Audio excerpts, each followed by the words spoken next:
You ready? My name is Louis Mendelson. I'm just fascinated intellectually by the financial markets. It just was always the real thing that interested me. I started trading in 1971. Handheld calculators hadn't yet been invented, much less personal computers.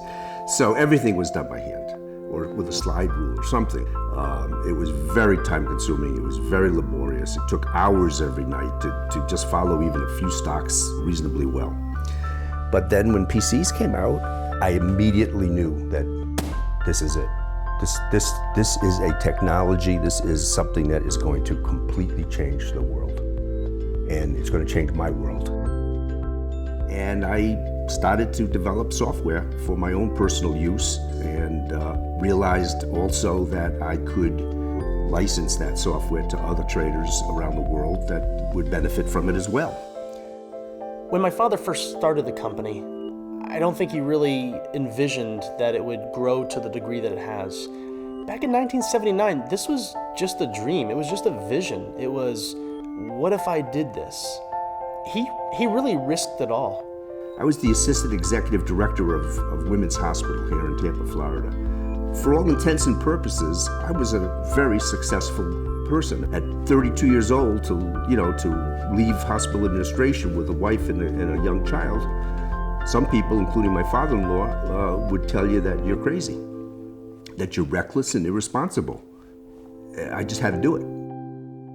And 1983, I introduced the first commercially available trading software that had a capability that was known as strategy backtesting. And that really was the genesis of my company. People from all over the world, started to respond, and I was invited to go on television. My guest today is Lou Mendelson. Lou Mendelson. Louis Mendelson. Louis Mendelson. Louis Mendelson, welcome to Bloomberg. My reach was a global reach. People began to see what I was doing and to respond to it. And so I began communicating with traders all over the world. It became apparent to me that the markets were becoming globalized. This was before the word global economy. There was no word to describe it. Over the last 100 years or so, technical analysis had a very inward look. You analyze each market by itself. And your view is that that concept is almost obsolete. My view is that it is very much obsolete. It's too limited in scope. It's not taking into consideration these interrelated effects that are occurring in the marketplace. And in fact, I believe that by the end of this century, really what we'll end up with is one world global market. I wanted to look to see how I could glean from all of these activities that are going on around the world in the different financial markets, and how do they kind of impact a given market, and using that to be able to make these very short-term predictions of each target market, which is very, very powerful and has a very high degree of predictive accuracy.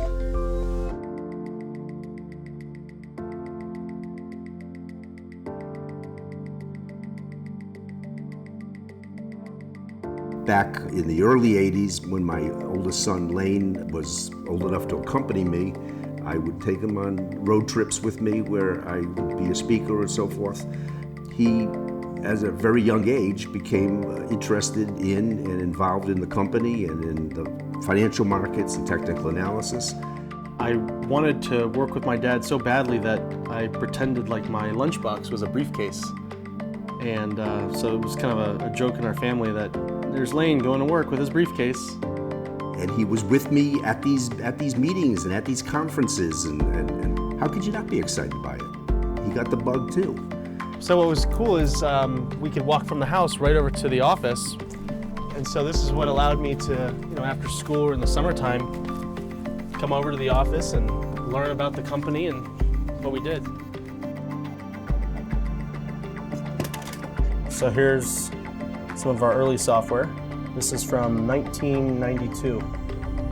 I was responsible for formatting floppy disks. So I would take them, I'd put them into the floppy disk drive, run a little script that would verify that the disk was good, and then it would go into a pile to have software copied onto it, and then that software would be sent out to customers. I mean, now it's, you send out a link and they download it. I really got very involved, very excited around 1995 when the internet first took off and became a thing. And I put together our first website. I had bought some books on HTML and was teaching myself how to program, and I bought a scanner. At the time it was like almost $2,000. And I was scanning articles that my dad had written and published in major publications and putting those up on the website for people to view. That's when I really got excited. And it allowed for us to really demonstrate for the first time electronically what it is that we've got and how it will help people make money in the markets. And so I followed in my father's footsteps, but at the same time, I've really blazed my own trail and built upon what it is that he had started. I'm just very passionate about everything that we do. I'm passionate about the people that we help. I'm passionate about the technology that we develop. The research and development that we do is ongoing. It never ends. It's a constant thing that has to evolve. The markets aren't stagnant, they're constantly changing. So what that means is that the technology has to continue to evolve, continue to progress, continue to become better so that it never falls behind the curve. We're always at the forefront and cutting edge of technology, and that's because we continually reinvest in the research and development efforts.